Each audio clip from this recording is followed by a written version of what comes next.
400 গ্রাম boneless chicken আমি আদা রসুন বাটা গোলমরিচ এবং লবণ দিয়ে সিদ্ধ করে নেব 5 মিনিটের মতো।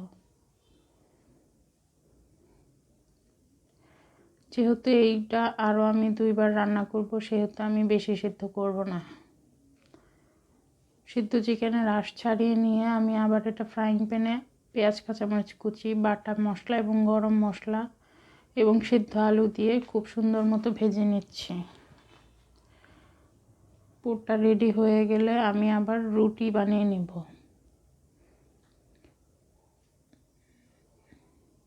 এই তো এখানে 6-7টা রুটি বানিয়ে নিয়েছি। রুটিগুলোকে কেটে আমি পুর ভরে নেব। এরপর ডুবো তেলে পিঠাগুলো ভেজে নেব। খুব সোজা, কিন্তু একা একা করতে অনেক কষ্ট। সবাই বানিয়ে খাবে।